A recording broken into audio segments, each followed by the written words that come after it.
Hey there, I am Christy Ruffino, former broke single mom turned CEO of 2 six-figure businesses and best-selling author with 15 books. But it wasn't always like this. Not long ago, I was a hot mess. Yes, I did a lot of things right, but mostly I was throwing spaghetti on the wall to see what would stick.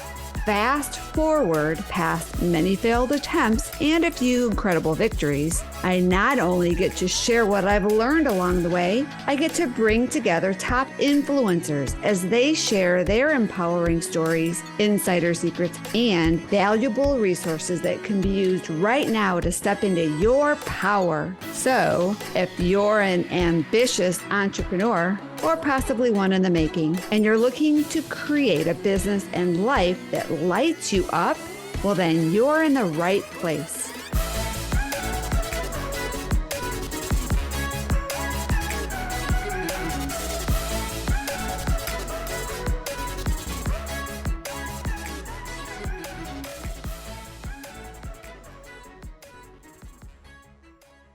Well, hello there, and welcome back to another episode of the Mastery Unleashed podcast. If this is your first time here, I want to welcome you. You'll find that this show is packed with juicy ninja tips about entrepreneurship, small business growth, or scaling your online business.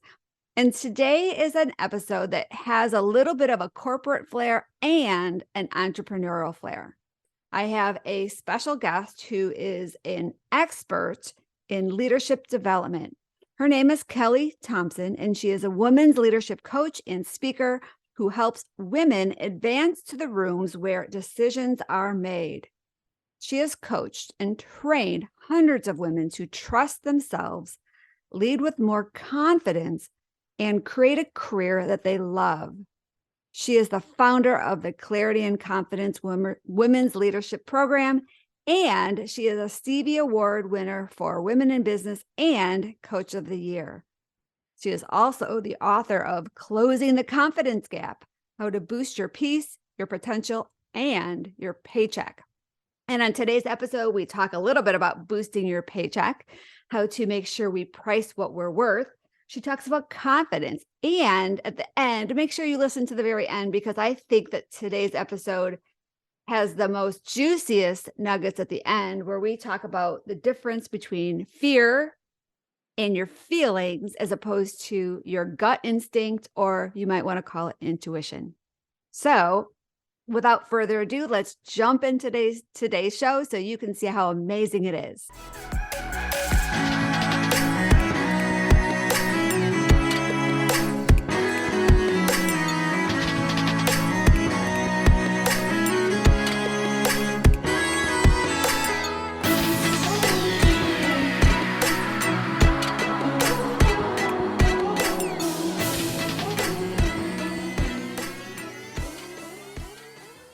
Well, hello, everybody, and welcome, KELLI. I'm so excited to have you on the show today.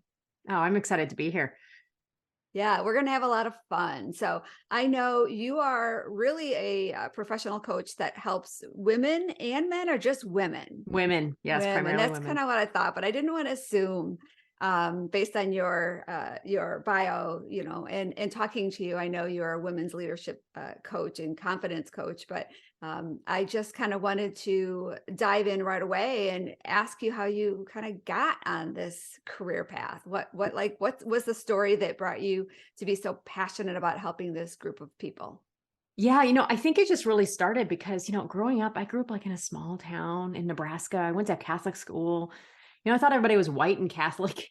And, I was just always kind of told the way the world worked. And, in the way the world worked, a lot of men were running that world. But I never questioned it. I was just like, oh, they're the principals. Sometimes they're the teachers. They're the ones who make the rules. And went off to college and, I actually went into banking. And, spent, almost 14 years in banking, and spent a lot of time in sales. And then I was a sales trainer, and leadership development kind of stemmed from that. And then I moved into a lot of HR roles. And, one of the things that was really interesting to me that, I don't think we talked about back in, this would have been early 2000s, is it just never occurred to me that when I looked up that all of the men or all of the leaders were men. Like all of the senior executive teams were men, everybody in the C-suite was men. Like kind of like, how I grew up just going to Catholic school. I'm like, well, this is just the way it is. I never even really stopped and thought about, gosh, like there's not a lot of women up there.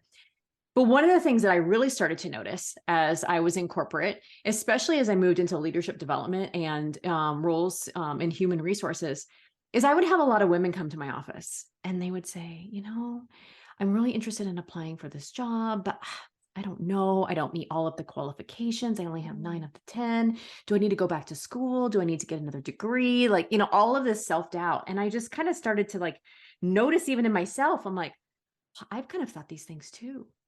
And the thing that was really compelling to me was I loved kind of coaching them through those things. Like, no, like we think you'd be a great candidate. No, you do not need to go back to school, whereas like men who were interested in things, they would be like, hey, this job looks cool. Well, who do I got to talk to? Right. I mean, just the attitude was different. And, that was in corporate. And I even think that we see this in entrepreneurship as well. I see so many women entrepreneurs thinking, oh, I need one more certification. Yes. I need to get some letters behind my name, whereas men are like, I got experience and here's what I'm going to charge, So this started to really pique my interest. And I'm like, I was like, women just kind of have a different approach. And you know what? When they are negotiating, they either don't negotiate as much as men do, or if they do, they're asking for a lot less money. So again, I'm starting to wake up to the fact that like, okay, wait a minute. There's a lot of women who are underestimating themselves here. I really enjoy this coaching relationship. I started to open my eyes to the fact that I was like, wait a minute, like if I want to accelerate in this organization, I can't necessarily see myself in leadership because the leadership are men. I left banking. I went to go work for a technology company and then eventually a leadership development company. And that's really where I got into coaching. Me and my boss, who was an author, we would travel all over the country and do leadership development training. And, as we did this training, a lot of the leaders would say, hey, do you offer one-to-one coaching? And my boss asked me, she's like, is that something you'd be interested in taking on when people have these requests? And I'm like, yeah, I think I would. Well, about that same time, I had gotten remarried and my daughter was going into middle school. And as many of you know, who might be, out entrepreneuring, or if you're kind of in a sales or business development position, like there's a lot of travel, especially this was pre-COVID that was required. And I was on the road sometimes like 50% of the month. And I'm like, oh, I just don't love this anymore. I don't want another airport layover. But the one thing that I was really passionate about was coaching. And I remember going to my boss and saying, hey, is there any way we could make coaching like a more full-time part of my job? I really need to get off the road. My priorities are shifting. And she is like the most generous, amazing person ever. She's like, I don't have room for that in my company. She's like, but if you want to start your own business, she's like, I would support you. She's like, in fact, we could just partner up on this current coaching client you have. You can take them. We'll work out a partnership agreement. And so that's what I did. In 2019, like I took I was the person who in corporate, if any of you are listening, have ever started in corporate, who said, I don't have an entrepreneurial bone in my body. Like I could never go out on my own. And so here I am in 2019, like just, in full on like sweats, anxiety, like, oh my gosh, what am I doing? I can't believe I'm going to do this. But, my husband was really supportive. He's like, if you're ever going to go out on your own and just try this, like now is the time. So in 2019, I started my own leadership coaching practice. At that time, I did coach both men and women. So I had both men and women in my coaching practice. We were just doing kind of generic leadership coaching. I was doing a tiny bit of speaking, and then the pandemic hit. And as many people who are in this field understand, when the pandemic hit, I lost like 90% of my income overnight because any speaking gigs I did have were canceled. And I had some corporate contracts for coaching where they hired me to coach several other leaders. Well, they were laying off employees, so they laid off the contractors as well. And so I'm like sitting here going, oh my gosh, I'm gonna have to fill out unemployment. I need PPP money. I don't have any money. And I thought to myself, like in my 2 to 3 week pity party, I'm like, if this can't get any worse, like if I literally cannot lose any more money, what do I really want to be doing? And I flashed back to those days that I was in corporate where I had women in my office and we were talking about confidence and negotiating, knowing what you're worth, asking for more money, talking about money, learning tips to speak up at work. And like that just geeked me out. And so I'm like, okay, if things can't get any worse, what do I want to go all in on? Like, what am I really passionate about? And I just ultimately decided, I'm like, I am passionate about helping women advance to the rooms where decisions are made. I am passionate about seeing more women, equal representation of men and women and everything in between in these rooms, so that we have a more equitable future. And so ever since, mid 2020, that's been my focus is coaching and training women. And I've never looked back. And here we are. Yes, here we are. Wow, it sounds like you had like the perfect storm, right? That everything set you up to be in the right place at the right time with the right opportunities that led you to like jump out of that first little step out of the corporate and then full on, right? When the pandemic hit to just really pick your lane and just go at it full force. Yeah, it's funny.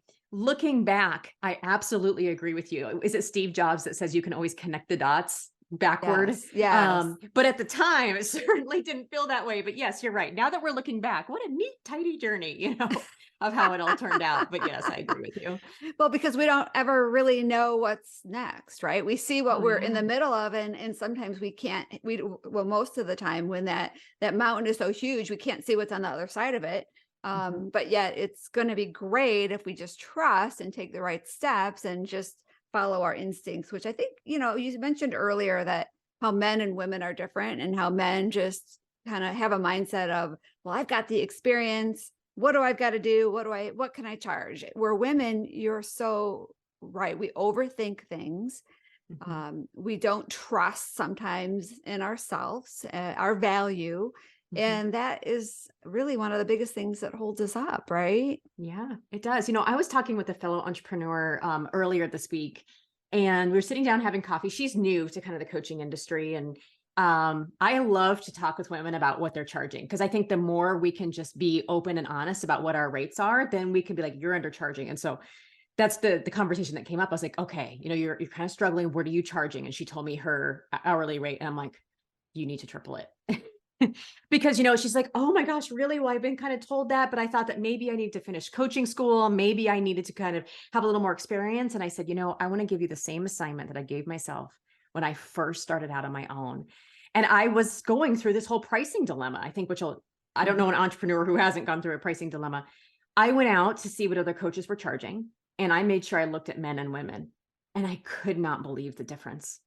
Even in entrepreneurship, I'm like, oh my gosh, the pay gap exists there. Like, here are men who might be charging, I don't know, $10,000 for a 6-month coaching engagement, and you've got women charging half of that. And I'm like, this is a problem. And then you compare experience or certifications, and they're really not that much different, right? But I think it's just this mindset that they've never thought about not charging that much, right? Or that they needed one more thing to, justify that rate. And so I think that that's a really helpful eye opener to just say, wow, like I need to go out and look at the difference to make sure I'm not perpetuating some of these wage gaps. Mm, that's really good. So let's go ahead and stop this because I take a commercial break. We're not going to stop the whole episode, but I want to stop this conversation because I want to take a break and then dive right into this because I know for me and my clients, me in the past, I should say, and my clients and so many of the entrepreneurs that I speak with in my, day-to-day activities, pricing is a huge, huge dilemma. Mhm. It really is. So, if you don't mind, Kelly, we're going to just hang tight. And if you can hang tight, we're going to take a quick commercial break and we'll be right back. And we're going to talk about pricing.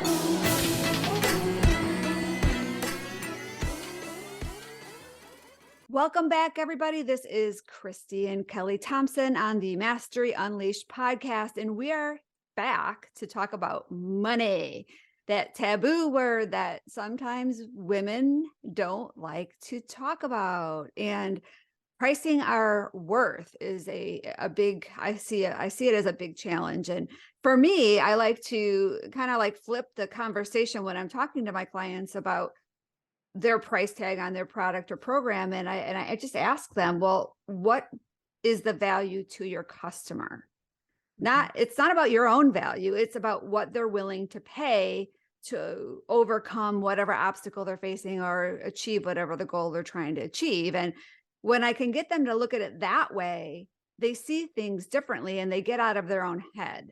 Mm-hmm. So there's another component to this, like we were talking about before the commercial break, about how women just execute that price tag process a whole lot differently than when women and men. So and you have a lot of experience on this. So why don't you go ahead and share how you help your clients and how our audience could possibly benefit from your wisdom? Yeah. So let's just take a look at it this way. When I remember even, in my own journey of setting my own pricing, I remember thinking, okay, what's not too expensive for people? I hear other things like, I just want to be helpful. And so, gosh, I just feel bad charging that much because I just want to help. And so, what I really try to do when it comes to pricing and I'm working with entrepreneurs, I think it can be really tempting. One, yes, to go out and kind of look and see what other people are charging and kind of copy that. But the other thing that I see, especially folks who have gone into entrepreneurship from corporate, is they go back and they say, okay, what was my corporate salary? And so divide that by, 2,080 hours, which is, working how much you work in a year. Okay, I was making the equivalent of $125 an hour. So I'll just charge that. I'll charge $125 an hour or whatever it is. But one of the things that they don't think about is you are then only charging for maybe that 1 hour that you were on a call with them. You're not charging the prep time. You're not charging for your intellectual property. You're not charging for the time and energetic load that you spend, like thinking about this client, preparing for this client, doing research for this client, like being out on the interwebs and like, ooh, that's great. I'm going to send that to Christy. And so what I really encourage them to do is and the cool thing I think that I bring is that I'm from HR. So I know what actual pay looks like behind the scenes. And I was assigned to a finance unit once, and we were looking for a cost accountant. And so what that meant is I learned a little bit how companies price their products. And so I really try to teach that with the entrepreneurs that I'm working with is let's think about pricing. And you're right. Yes. I think, just thinking about what is the per hour, how many hours is this going to take me? And what is a basic kind of rate that I want to earn for this time and energy and effort is a good place to start. But the thing that we have to add on to that is, okay, so then what is the price of you giving them your intellectual property? What is the price of you giving them your time, your talents, and your energy of all the time, talent, energy you spend when you are not physically engaged with them? Okay, so now let's think about this from a corporate perspective, because what a lot of people get nervous about is, well, if I leave corporate, then I won't have a 401k and a match and benefits and all this sort of stuff. And I said, and companies price that in. So in your pricing, you need to think about what are the taxes that I'm going to pay because of this income that's coming in? What is the amount that I need to contribute to my retirement plan? What is the amount that I need to contribute to my benefits plan? And all of those sorts of things go into pricing. And that's a much more holistic look at what I should actually be charging. And so, when I sat down with the entrepreneur earlier this week and we kind of just talked about all of those things, she's like, I've literally just been charging for the minutes that I was on the phone. It's like we don't think about this really holistic approach to pricing that actually most organizations use when they price toothpaste. They're pricing in what they're paying employees and their intellectual property and all their patents and their research and development and those sorts of things. We don't sometimes stop and think about that, but that can be a really good fact-based way to just say, wow, like maybe I need to take a different look at, how I'm pricing my products while also seeing what is the market value, what is the transformation people are going to get, what is happening in the market for my products and services.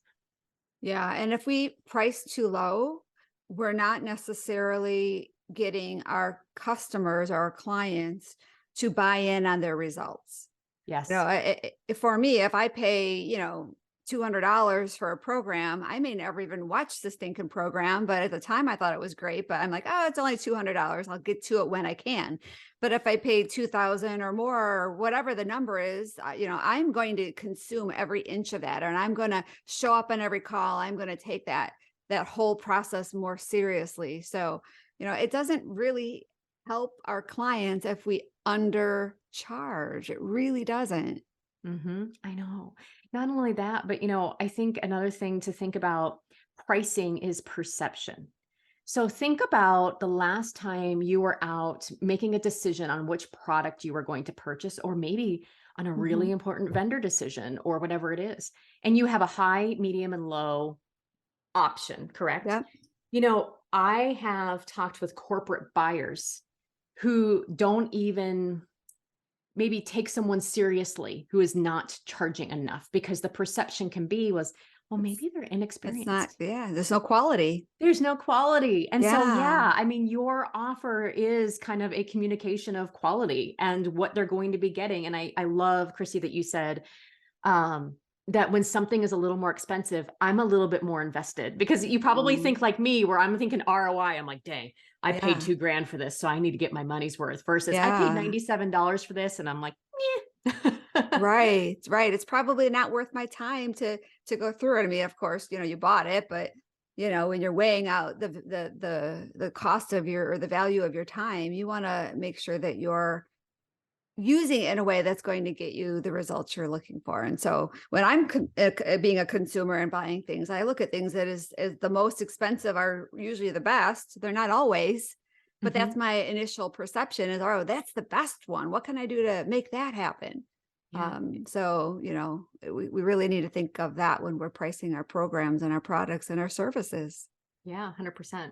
We kind of talked about the high, medium, and low. Another strategy that I really like to use myself personally when in fact, right now I'm in the middle of creating a new program. And I'm of course now, like entrepreneurs do, are thinking, well, what am I going to charge for this program? And, we start to think about, okay, what is the value? What's the transformation people are going to make? What's the value of that transformation? What are maybe what's happening in the market right now? And then asking all the questions I did earlier about all the things that factor into that.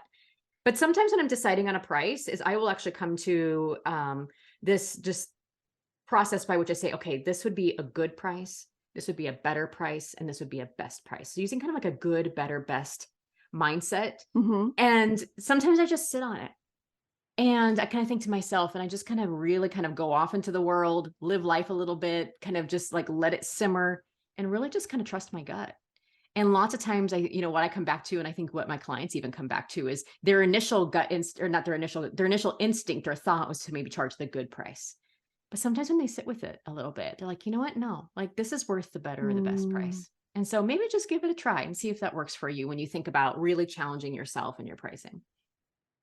Okay, so along with that same train of thought, let's talk about, advancing our careers and as an entrepreneur, advancing our brand to show up to become an expert in our area. Like, I think sometimes women want to play small, it's safe, right? They don't feel Mm. like they're out there being an imposter, they're not going to get challenged.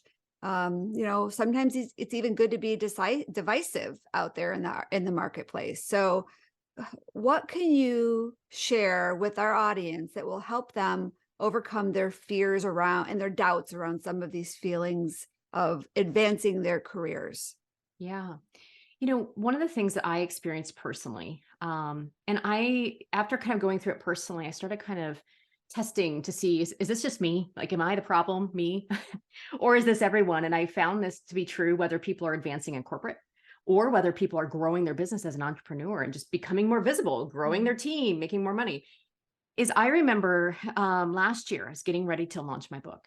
And one of the things that was really hindering me when you just talk about playing small was just the amount of attention that was coming back in because of the book and the book being published and my followers growing, and I'm like, oh my gosh, people are going to read this book and it's going to be out there and my stories are going to be out there. And my publisher kept saying, when you launch a book, you don't necessarily make money from the book, you make money from the speaking opportunities and the coaching opportunities that come from a book. So then I'm in there even panicking more and I'm like, oh my gosh, am I even going to be able to handle this? And it's like, am I going to be able to handle the workload? And I just think it's really common for people as they level up, as they stretch their comfort zones. They write a book. It feels like a baby. We put the baby out into the world and then people respond to that baby and you're like, oh, I hope people call it cute. It can be really triggering. And I remember feeling tremendous amounts of doubt, of insecurity, like, oh, can I really hack this? Is this going to be the time that, my message really starts to get out into the world and people are like, what are you doing? Or can I even handle that level of success that comes with it? What if I'm overwhelmed and I can't handle some of the demand? I don't have my system set up, my business implodes. And, like I personally just like go into this place where, I can't meet the demands that are coming into my business. And I thought it was just me, but the more I talk to just people in general, whether they're in corporate or whether they're in entrepreneurship, everybody's like, "Oh my gosh, yes." In fact, I just talked to one of my friends. She is a stylist, runs her own styling business, and she has just had a major bump this year because you know what? Everybody's going back to the office, and they're like, "What am I going to wear?" And so she just went to the same thing. She's like, "Can I even handle it? Can I handle this business? What if people find out? What if I'm not as good as they think I am?" And so I just want to like normalize this. And so, a strategy that I like to use is really just to slow down and just notice it with a ton of compassion. Like just notice that your brain is just kind of going through this. Because one of the things I've learned in, just my own personal experience is we cannot criticize ourselves into more confidence. Like we really try. We try Mm, really hard. Shouldn't feel this way. right. Knock it off. Like get your stuff together. But the only thing that works is just a ton of compassion and just noticing that these feelings are there. And then just to give those feelings a name. Like I kind of named them earlier. Like I just had to notice they were there and just name them. Like, okay, this is doubt. This is worry. This is anxiety. It's a little imposter feelings, a little excitement. Okay. Little hope. But a lot of overwhelm. And so we Yes. can notice it and we can just name them and just say, what do these feelings, what data do these feelings have for me? And for me, and I know for a lot of my clients, it's like, oh, these are just telling me what I really care about. Like I'm feeling these Mm, feelings because I care about my business and I care about my clients. I care about doing the good thing in the world that I want to be doing. And so then we can just normalize it. Notice it, yes. name it, normalize it. This is normal. This is normal. Like we listened to a podcast and we talked about it and it was normal. Talk to your friends about it. And then I really just encourage folks to reframe it.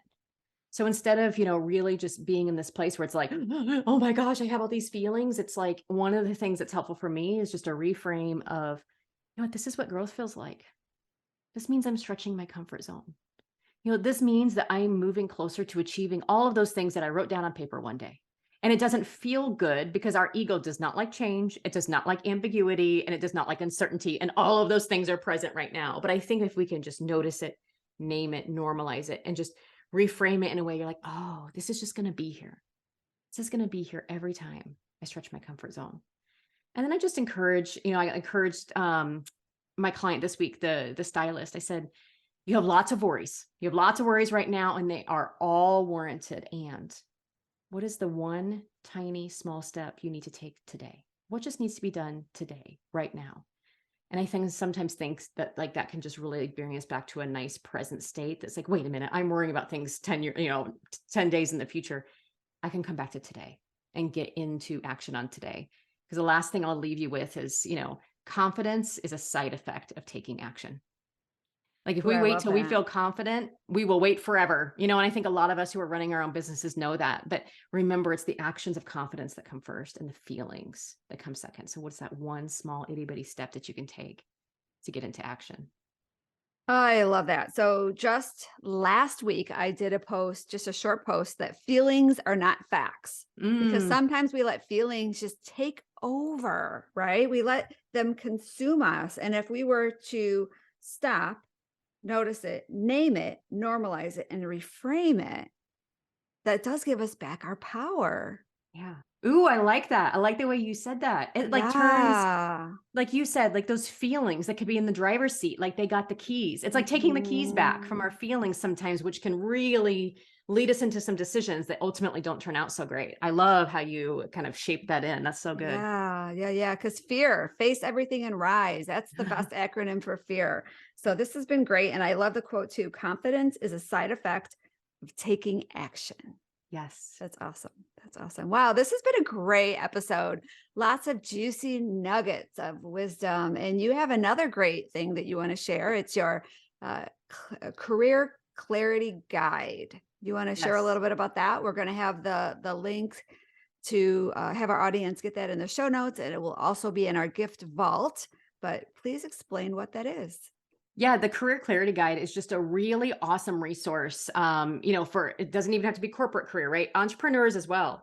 Really defining what your values are to make sure that you are building a business in alignment with your values so you don't resent the success that you have.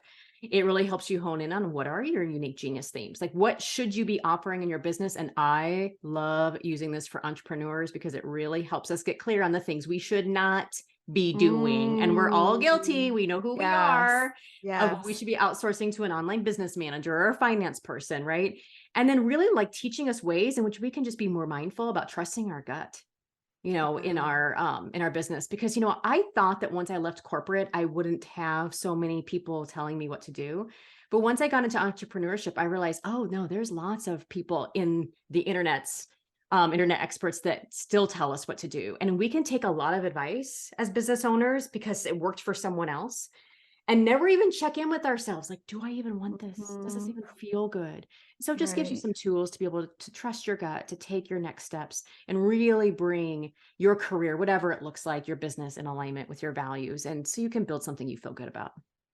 I love that. Okay. So I don't want to end yet because I have one more little thing I want to bring up because you talked about trusting your gut. And I said earlier, feelings are not facts. And let's talk about the difference between feelings and our gut instinct, because it's completely different. And I know somebody on my post said, well, you have to trust your gut. And of course you do, but your gut, I don't believe are your feeling. I mean, Yeah. gut is a feeling, but feelings kind of come from a different place, right? That's more fear-based as opposed to organic. Your body knows what's right and wrong. I love it. So this is how the universe is just crazy. I literally posted a comparison chart on LinkedIn Oh, today. no of the way. So I'm just going to walk No through it because way. I think that this is so important. Oh, I was going to end the episode, but I'm like, no, we can't end. We have to go here. This is so good. One more. So fear is emotionally charged. Yes. Right? Fear is like, and I think we know, I want you to think about a time that your intuition talked to you and your intuition was probably pretty neutral, pretty matter of fact. Like, hey, Christy, where your fear is like, Christy. And, your fear can be a little harsh. It has motive. It makes assumptions. Oh my gosh, this person is doing that because of that, right? It's harsh. Whereas your intuition is very peaceful. It's very loving. It's very compassionate. It says things like, Christy, slow down. You're already enough, right? That's your intuition. Your fear is resistant. It is urgent. It is anxious. It is like, you better do this now. If you don't do this now, you are going to miss the boat. You're never going to make any more money. All your clients are going to leave you. Where I feel like your intuition is always just very clear and it's nudging and it's patient. And I think I want you to all, if you're listening, come back to a time in your life where you're like, my intuition is so kind and patient with me because you know what? It's like this little voice that just says, hey, you know what? Make the call, make the phone call, and it just always comes back and it never judges you. It just, there it is again. It comes back. And I'd say the last way to tell the difference is I always feel like fear comes from the mind. It ruminates. Yes, totally. It keeps us up at night. It ruminates and ruminates and ruminates and all the feelings come up and they're all urgent and emotionally charged. Whereas I feel like intuition more comes from the body, like it whispers. And, I've been talking to my clients a lot about intuition this week. And like the whispers that come from their body are things like, slow down, take your time. Ask more questions. Trust yourself. You're already enough, right? And it's like this peaceful nudging that like comes from your body and not this like rumination that comes from your mind. So those can be some good clues on, is this fear or is this intuition? Intuition always feels of peace. Oh, I think this was the best part of the show. Yay. This was great. So it like all just came together perfectly. So thank you, Kelly, so much. And thanks everybody for listening. This was a really, really great interview. I had fun. Yeah, I had fun too. I'm so glad we got to all these fun little topics. We did. All right. Well, thank you everybody for listening. I hope you all took notes. And what I would like to encourage you to do is share what you learned from Kelly today with people you know and love, because we learn more when we teach others. And I also encourage you to show some love for us on whatever platform you listen to our show, because the more support we get from our audience, the better chances we have of getting in amazing guests like Miss KELLI Thompson. Thanks, Kelly. Thank you for having me. All right. Have a great day, everybody. We'll see you on the next show. Thanks for listening to the Mastery Unleashed podcast, where we believe that everyone can have the business and life of their dreams by turning their mess into their greatest message and following their purpose to help the people who need their newfound wisdom and resources. To learn more, visit masteryunleashedpodcast.com. And don't forget to subscribe, rate, and review to this show.